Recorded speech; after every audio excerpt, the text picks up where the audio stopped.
तो पिछले वीडियो में हमने वायरस ख़त्म किया था। वायरस के बाद में वायरस से भी छोटा एक इन्फेक्शियस एजेंट वायरॉइड की बात करनी है अब हमें। वायरॉइड जो है ये भी एक इन्फेक्शियस एजेंट है, लेकिन ये इन्फेक्शियस एजेंट का जो साइज़ है this is even smaller than virus. Virus खुद इतना छोटा होता है कि बैक्टीरिया से भी छोटा होता है, लेकिन वायरॉइड तो वायरस से भी छोटा होता है ना। अब इतने छोटे इन्फेक्शियस एजेंट को डिस्कवर किया गया था 1971 में। टीओ डीनर नाम के एक साइंटिस्ट थे। T O Diener basically potato spindle tuber disease पे काम कर रहे थे। एक डिजीज़ पे काम कर रहे थे, पोटैटो स्पिंडल ट्यूबर डिजीज़, जिसके अंदर पोटैटो का जो ट्यूबर होता है वो पतला पतला ट्यूब लाइक बन जाता है। जैसे पोटैटो आलू होता है वो ऐसा मोटा सा होता है, लेकिन इस डिजीज़ में वो पतला पतला कन्वर्ट हो जाता है।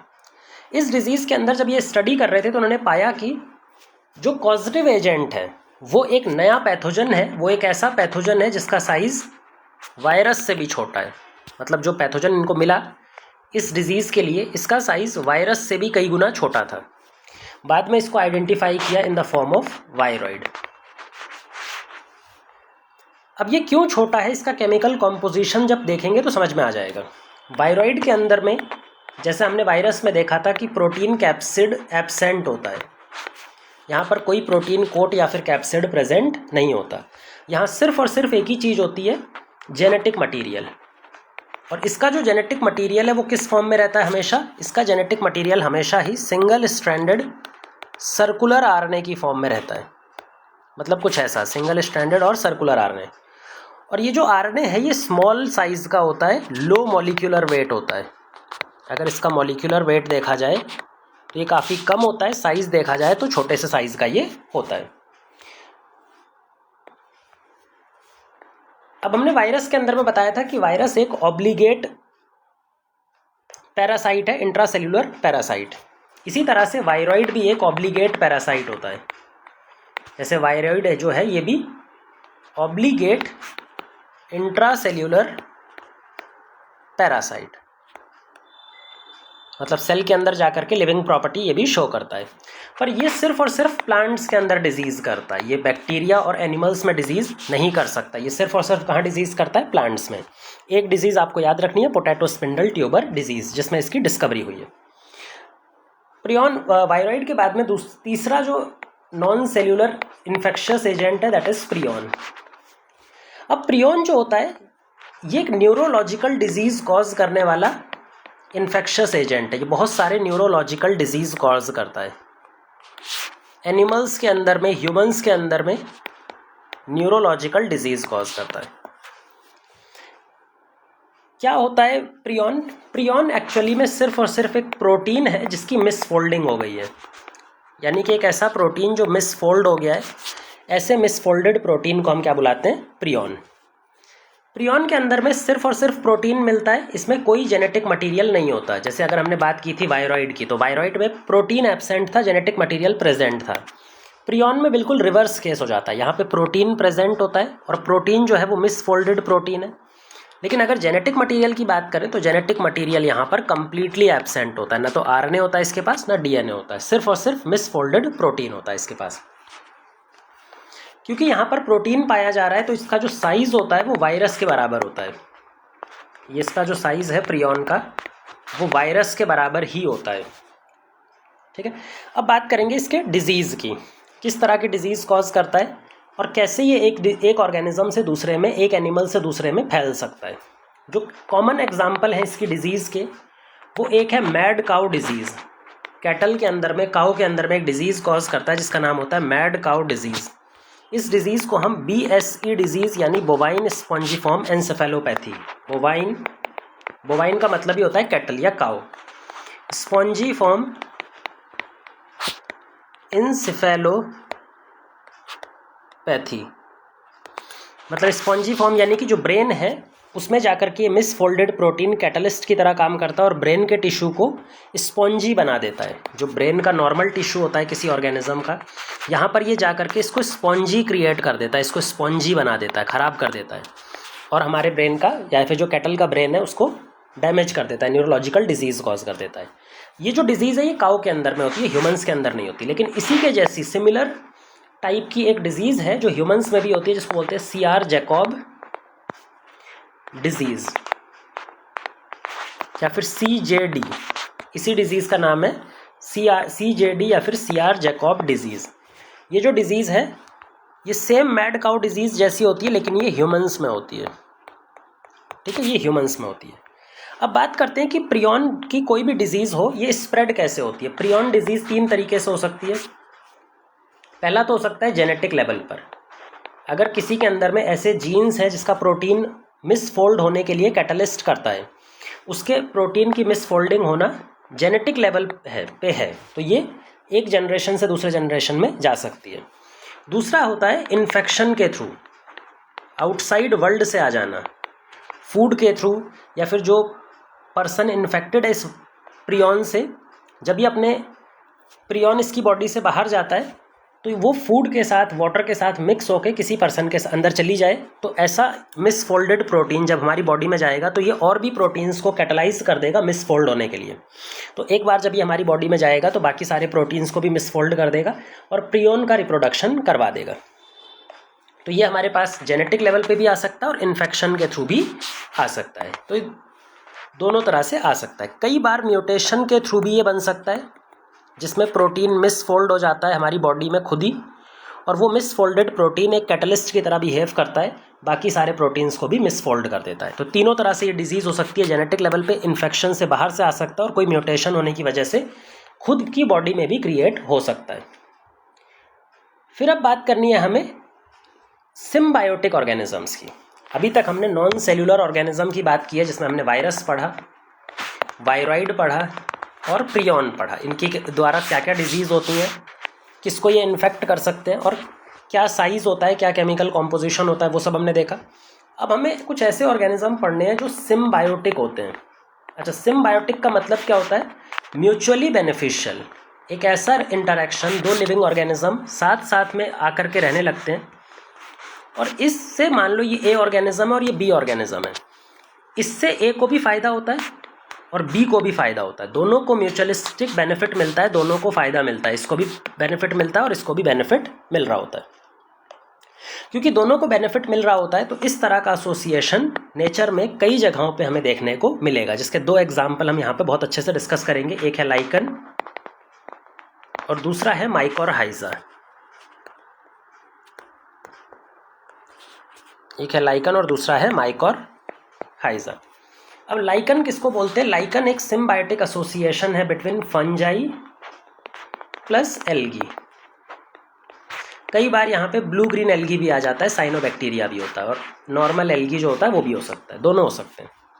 जबकि माइकोरहाइजा किसके बीच में सिम्बायोटिक एसोसिएशन है? हायर प्लांट्स की जो रूट होती हैं, जो बड़े बड़े पेड़ होते हैं उनकी रूट होती हैं, हायर प्लांट की रूट्स जो होती हैं, और इसके साथ में फंगल हाइफा, इसके आसपास में फंजाई के हाइफा होंगे, उन दोनों के बीच में एसोसिएशन बनता है, root of higher plants plus fungi के हाइफा। अब देखते हैं कैसे बनता है। पहले बात करते हैं लाइकन की। लाइकन जो है, यहाँ पे फंजाई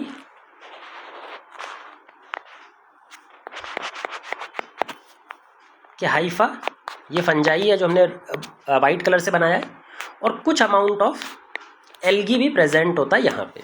ये दोनों मिल करके एक कंपोजिट ऑर्गेनिज्म बना देते हैं।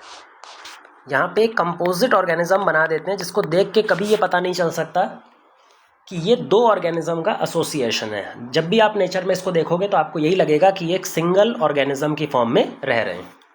अगर पूरे लाइकन की बॉडी में देखें तो जो फंजाई वाला पार्ट होता है वो 95% होता है या उससे ज़्यादा होता है, जबकि एल्गी वाला जो पार्ट होता है वो सिर्फ 5% होता है। एल्गी इसमें कम फ्रैक्शन में होते हैं और जो फंजाई होता है वो ज़्यादा फ्रैक्शन में होता है।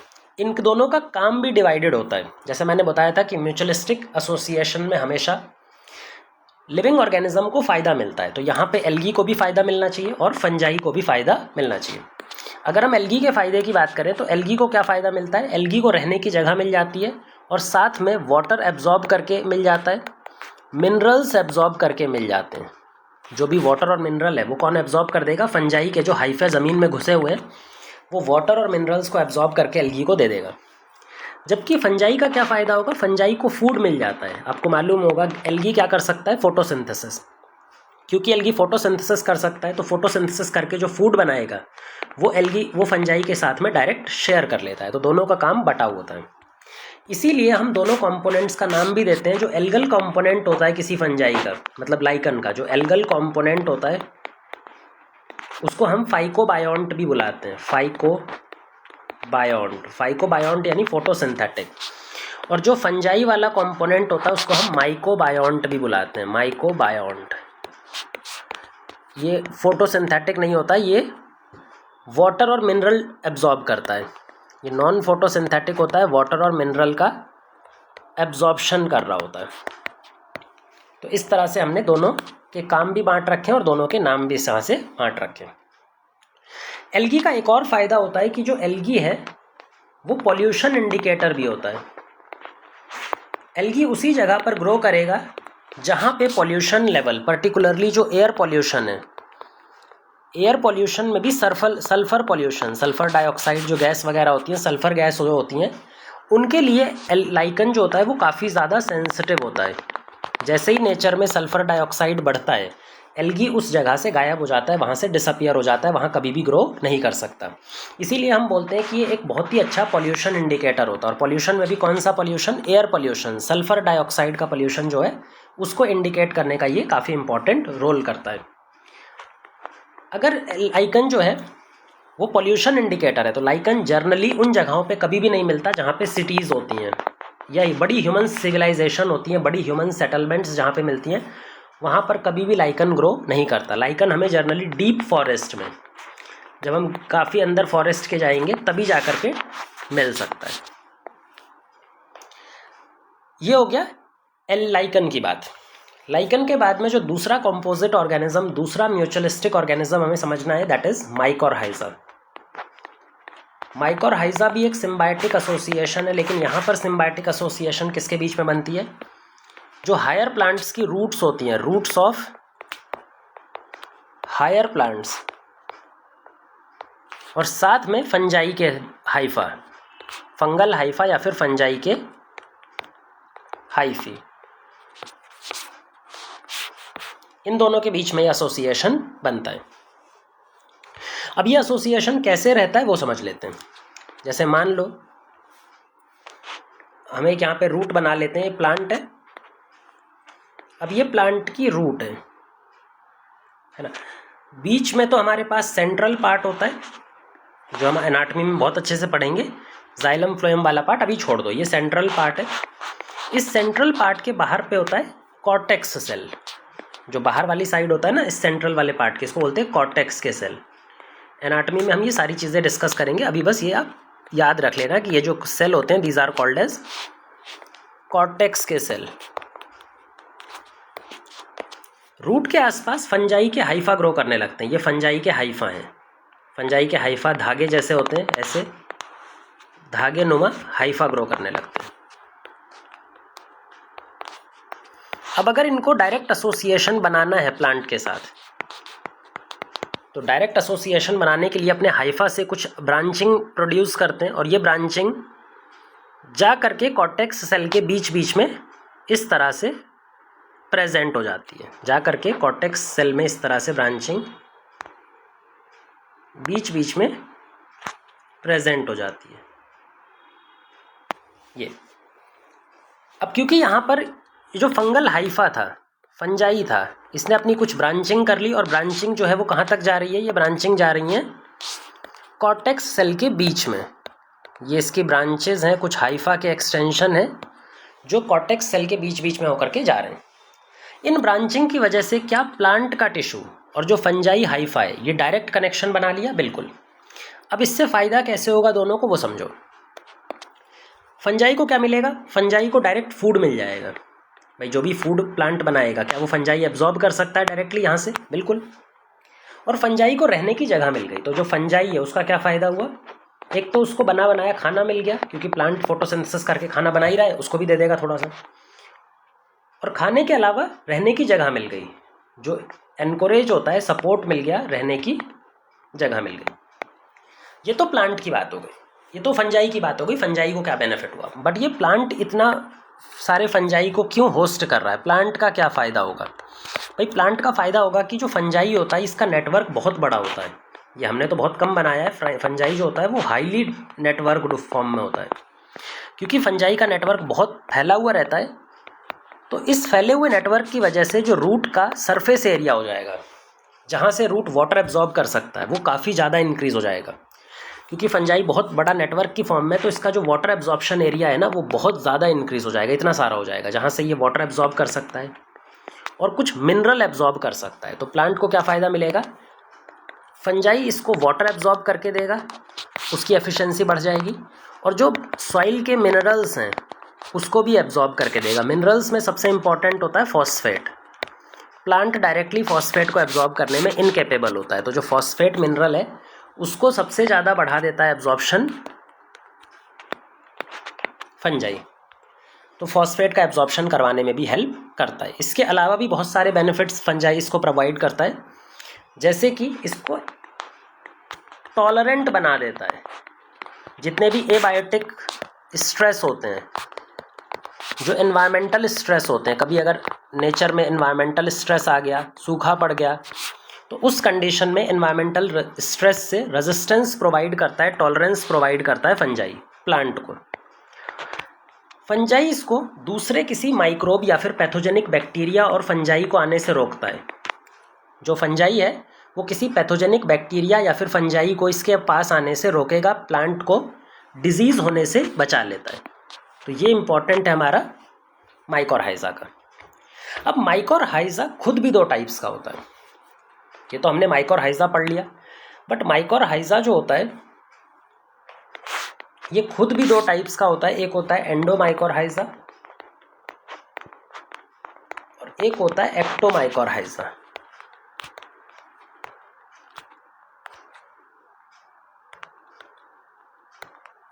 देखो क्या फ़र्क होता है। एक्टोमाइकोरहाइजा जो अभी हमने पढ़ा है सेम वही होता है। जैसे मान लो ये है, ये कॉर्टेक्स का सेल है, ये कॉर्टेक्स के सेल हैं। जो फंजाई का हाइफा एंटर करता है वो कॉर्टेक्स के सेल के बीच में एंटर करता है, लेकिन इनके अंदर नहीं एंटर करता, सेल के अंदर नहीं घुसेगा, बट सेल के बीच बीच में प्रेजेंट रहेगा। इसको बोलते हैं एक्टोमाइकोरहाइजा। जहाँ पे फंजाई का फिलामेंट या फंजाई का जो हाइफा है वो कॉर्टेक्स के सेल के अंदर नहीं जाता, कॉर्टेक्स के सेल के अंदर नहीं जाता। पर जो दूसरे टाइप का माइकोरहाइजा होता है जिसको बोलते हैं एंडोमाइकोरहाइजा, जो एंडोमाइकोरहाइजा है ये रूट के कॉर्टेक्स सेल के अंदर भी चला जाता है। मान लो ये कॉर्टेक्स के बड़े बड़े सेल बना देते हैं क्योंकि इसमें हमें फंगल हाइफा एंटर करते हुए दिखाने हैं। ये फंगल हाइफा है। अब जब फंगल हाइफा इनमें एंटर करते हैं कॉर्टेक्स सेल में डायरेक्ट एंटर कर जाते हैं, कॉर्टेक्स सेल के अंदर डायरेक्ट एंटर कर जाते हैं। जब फंगल हाइफा इनके अंदर डायरेक्ट एंटर करते हैं तो कुछ फिंगर लाइक प्रोजेक्शंस ऐसे बना लेते हैं ताकि एब्जॉर्प्शन एरिया बढ़ा सकें। ये फिंगर लाइक प्रोजेक्शंस का फॉर्मेशन कर देते हैं। और ये जो फिंगर लाइक प्रोजेक्शन यहाँ पर बना रहे हैं, ये फिंगर लाइक प्रोजेक्शन का ही नाम होता है आर्बस्क्यूल, यानी कि ब्रांचिंग लाइक ट्री। तो जो फंगल हाइफा है वो आगे से टिप से देखो ट्री की तरह ब्रांच कर रहा है, काफ़ी ज़्यादा ब्रांचिंग कर रहा है, जिसको बोलते हैं आर्बस्क्यूल। आर्बस्क्यूल होने की वजह से काफ़ी ज़्यादा एब्जॉर्प्शन या फिर जो मटेरियल्स का एक्सचेंज प्लांट और फंजाई के बीच में होने वाला है वो बहुत ही ज़्यादा एफिशिएंट हो जाता है। ऐसा फंजाई, ऐसा एंडोमाइकोरहाइजा जो जाकर के आर्बस्क्यूल बनाता है, तो इसको हम एक पर्टिकुलर टिश्यू का नाम देते हैं वस्कुलर आर्बस्क्यूलर माइकोरहाइजा। तो ऐसे माइकोरहाइजा का एक और नाम होता है वस्कुलर आर्बस्क्यूलर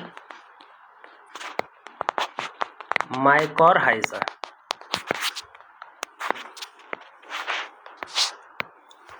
ठीक है, तो ये हमारे दो तरह के माइकोरहाइजा होते हैं, एंडो और एक्टो। एंडो एंटर करता है अंदर और अंदर जाकर के आर्बस्क्यूल बनाता है। वस्कुलर आर्बस्क्यूलर माइकोरहाइजा टिश्यू बनाता है, यहाँ पे कोई वीएम टिश्यू नहीं बनता। तो ये हमने सिम्बायोटिक ऑर्गेनिज्म भी पढ़ लिए।